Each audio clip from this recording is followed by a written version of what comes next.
Oi, gente, tudo bem? Sejam muito bem-vindos aqui no Saia da Toca com Carli Coelho. E aí, já pegaram o seu chazinho? E o seu cafezinho, o seu suquinho? Então, gente, pega o chá, o café, o suco, refrigerante, sei lá o que você quer, a sua água e vai sentando, se acomodem, sejam muito bem-vindos porque hoje o vídeo é muito interessante, muito importante, tem muita coisa que muita gente não sabe e eu vou contar agora aqui para vocês. Mas antes da gente começar esse vídeo, aquela perguntinha básica, você já se inscreveu nas minhas redes sociais? Vamos dar um check para ver se você está seguindo o meu raciocínio?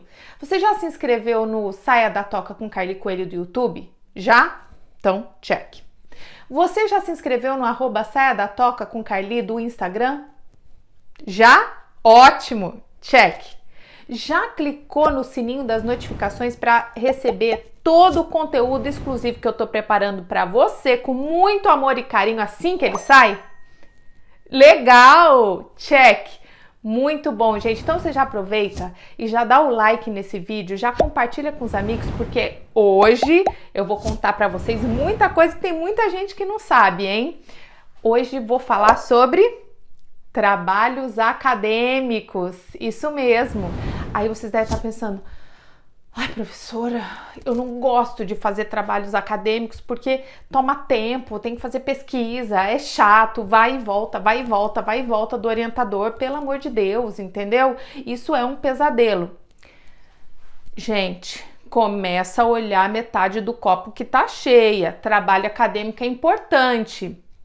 Sabe, o nosso cérebro, ele capta informações de maneiras diferentes e a nossa forma de aprendizado, ela também varia. Então, se você estiver só sentado na carteira, lendo e ouvindo o professor falar, você vai aprender muita coisa sim, mas não tanto quanto quando você coloca a mão na massa. Quando a gente executa, quando a gente experimenta, o nosso cérebro ele processa a informação de uma maneira diferente. Então, o trabalho acadêmico ele é uma outra estratégia de aprendizado e de aprendizagem e ele é extremamente importante porque ele vai fazer com que você tenha autonomia, que você busque pelo material, que você construa o seu próprio conhecimento. E essa forma de aprendizagem vale muito mais a pena do que só ficar ouvindo e lendo o que o professor está te oferecendo numa lousa, por exemplo. Bom, além disso, os trabalhos acadêmicos eles são também utilizados para aprovação de disciplinas e até mesmo como pré-requisito para a sua formação. Pois é, para você obter o título de bacharel em alguma área, ou o título de especialista, título de mestre, título de doutor, não vai ter como fugir. Os trabalhos acadêmicos, eles são fundamentais, pré-requisitos, são essenciais. Nessa aula, eu vou falar de alguns tipos de trabalhos acadêmicos. Então, vou falar do resumo, vou falar do fichamento, que é uma ótima estratégia de estudo. Vou falar do artigo científico. Vou falar do memorial e também vou falar das monografias. Então, gente, caneta e papel na mão, anote tudo e vem comigo para esse vídeo.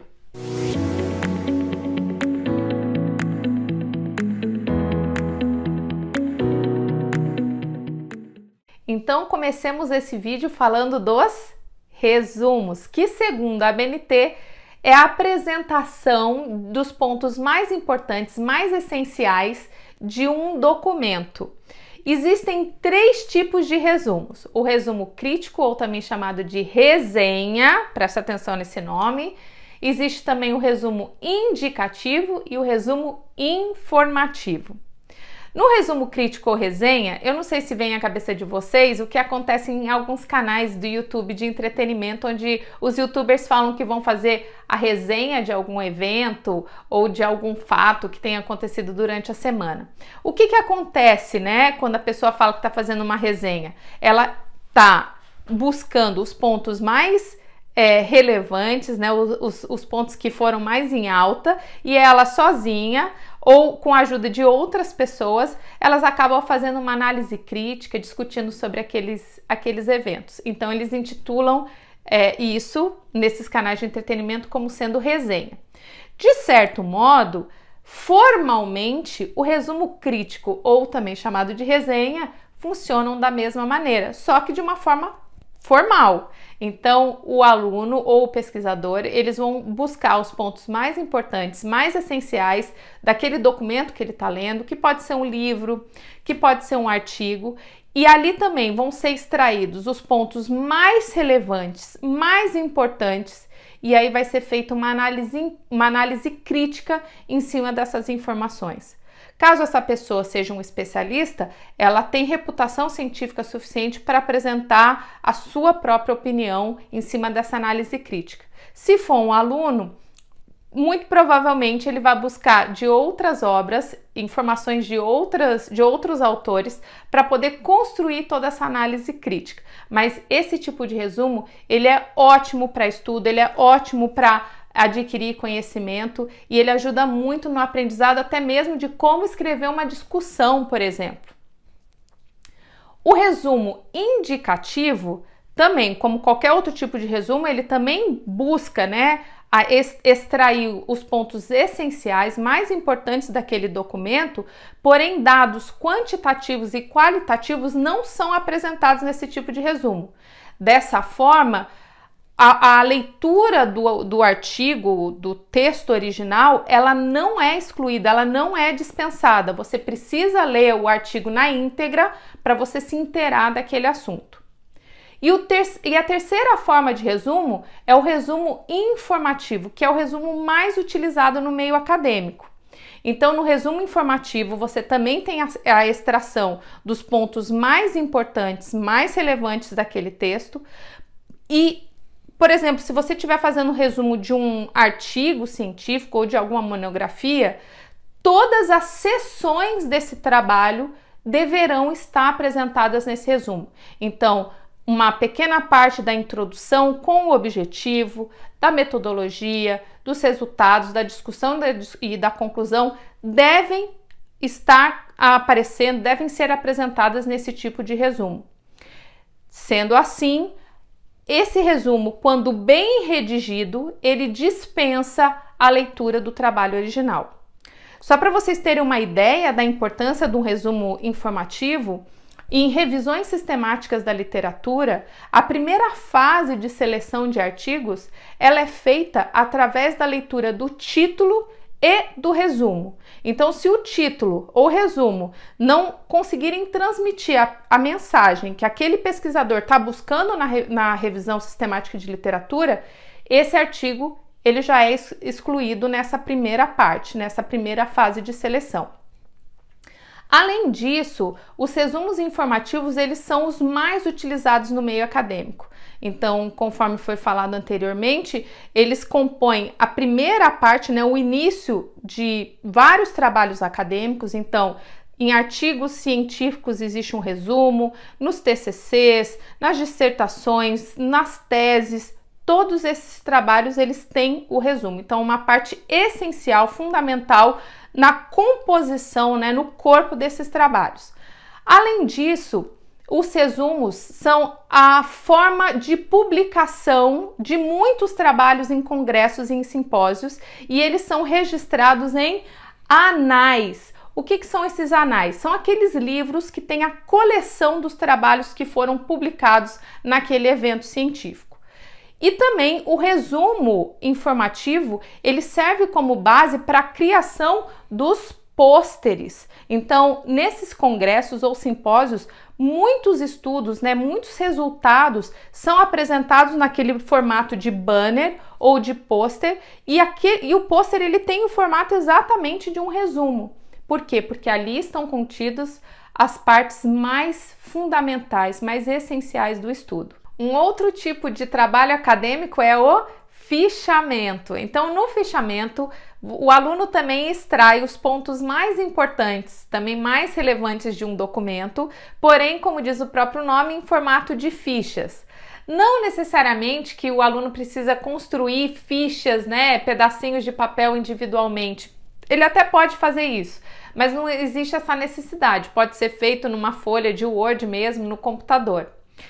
O fichamento, ele pode ser solicitado por algum professor para complementação de nota ou até mesmo como forma de avaliação, mas independente de qualquer coisa, o fichamento é um excelente guia de estudo para o aluno. Por quê? Porque nessa extração dos pontos mais relevantes do estudo, né, o fichamento ajuda na construção desse conhecimento, na organização das ideias.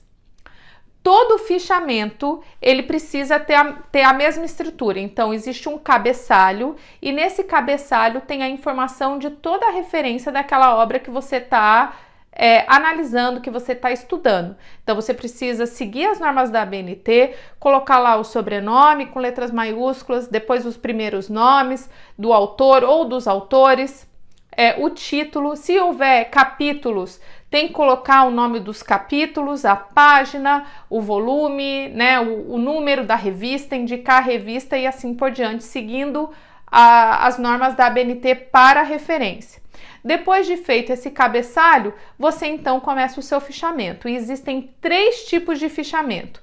Tem o fichamento de citações, tem o fichamento de resumo e tem o fichamento bibliográfico.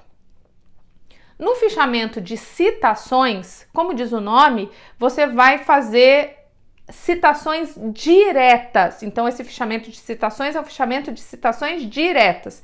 O que significa isso? Você vai transcrever exatamente aquilo que você está lendo de uma obra. Um exemplo dessa forma de citação.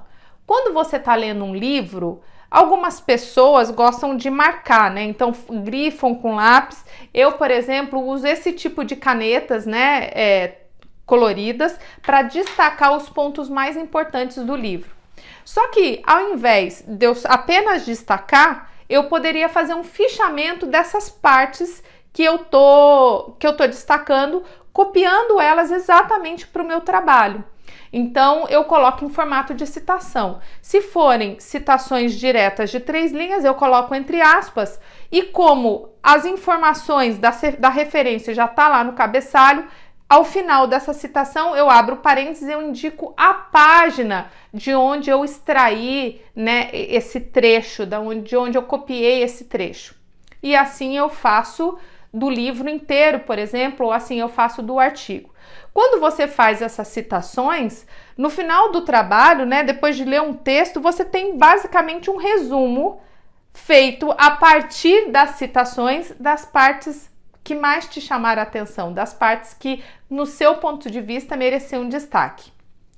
O fichamento de resumo, ele é parecido, só que ao invés de você fazer a cópia dos trechos do artigo que você está lendo ou do livro, você vai escrever a interpretação que você teve daquilo de forma resumida, sintética.